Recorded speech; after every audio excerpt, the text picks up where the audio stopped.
The winter months are approaching and you know what that means, cold and flu season. This time of year when everyone's getting sick and everywhere you turn someone is sneezing or coughing, the absolute best thing we can do for ourselves is keep our immune systems as strong as possible. For me, that means taking a long look at my daily routines and figuring out what is working and what needs to be worked on. Am I eating the right foods to keep my body energized? Am I getting enough physical activity? All of these questions are really about checking in with myself and making sure that I am making the best choices for my physical, mental, and emotional health. You might hear that and think, Adia, what does your emotional health have anything to do with avoiding the flu? And that is a great question. It truly comes down to how well we are overall, including our physical, mental, and emotional selves. My health, like yours, is the culmination of all the little choices that we make every day to build our health habits and ultimately dictate our lifestyle. By choosing nutritious food, exercising regularly, spending enough time outside, talking to my loved ones, all of these behaviors and habits, when they come together, they work to boost my physical, mental, and emotional health.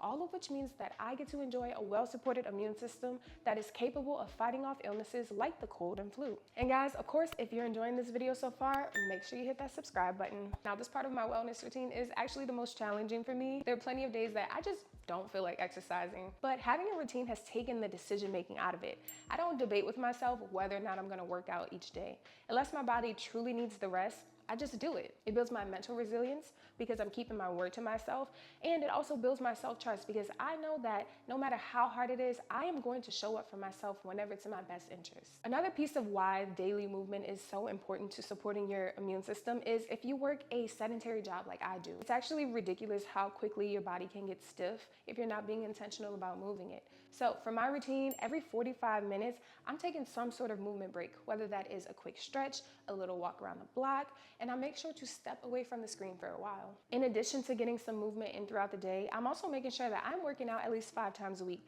And that does not always have to be super intense or not fun. I usually break up my exercise sessions into 15 minutes of stretching, 20 minutes of higher intensity movement, and about 20 to 30 minutes of strength training. But it really does vary. Even walking is a great form of movement. It gets your blood flowing and it can help clear your mind after a long day. One of my pro tips, y'all, is to work out right after your workday ends. For me, at least, once I sit down or I start doing chores, it's so hard to switch back into that push myself mode. So this is a great tip for days that you're like, ugh, I don't know how I'm gonna get to the gym. Get to it right after work, okay? The point of all of this is to just find what works for you, whether it's a fun group class or a daily walk.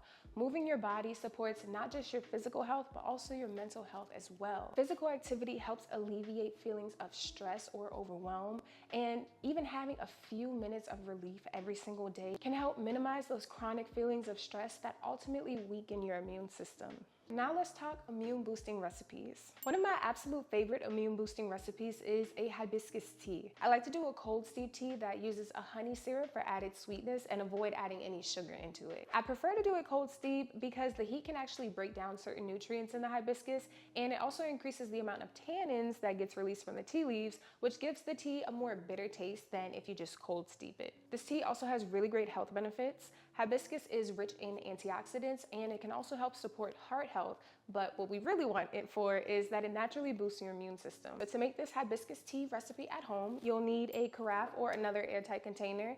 You also need about a 1/4 cup of hibiscus tea leaves, a cinnamon stick, 4 whole cloves, some honey, and some drinking water. You'll need enough drinking water to actually fill your container, and then you'll need a little bit more for the syrup. And guys, once you have your ingredients, this is like a super straightforward recipe to make. So you're just gonna take about 1/4 of your hibiscus tea leaves and drop it into your carafe. Down here, we actually have the Cajun hibiscus, and it really grows all over. One thing I love about hibiscus flowers is that their blooms typically only last 1 day, so like from sunrise to sunset. So I do have a little tradition for myself that anytime I see one in bloom, I have to stop and smell it because I feel like it's very just perfect timing. Okay, so this is 1/4 of tea leaves at the bottom. I'm just gonna take, these are super long cinnamon sticks, as you can see. I typically just break them in half.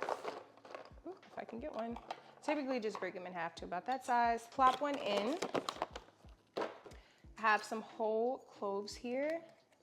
So I just want about 4 of those. Oh goodness, there we go. Like I said, this is a cold steep tea, so it does need to be prepped at least 8 hours in advance. And personally, I like to let it sit overnight. I wouldn't let it go any longer than about 24 hours because then you'll start to get some of that bitter taste from too many tannins going inside of the drink. So let's finish assembling this and then I'll show you guys the final result because I actually made some yesterday so that I could show you what it looks like today.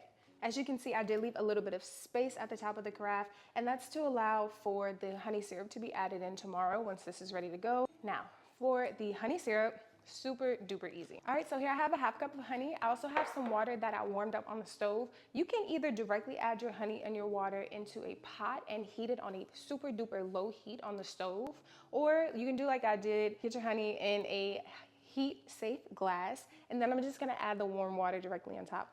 You do not want the water to be too hot, or if you do this on the stove top, you don't want to bring your honey to a boil because that heat, like I said earlier, can actually kill off some of the beneficial nutrients. And so we just want to make sure that we are preserving all of the goodness that's inside of this honey. Okay, and here we have it. So this is, like I said, a half cup of honey and a half cup of warm water. You want to do equal parts of honey and water to make the syrup.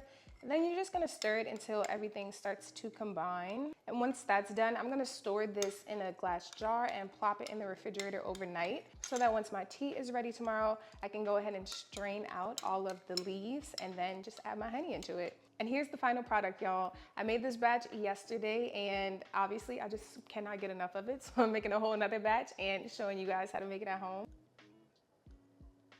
It's very floral. There's a subtle sweetness from the honey.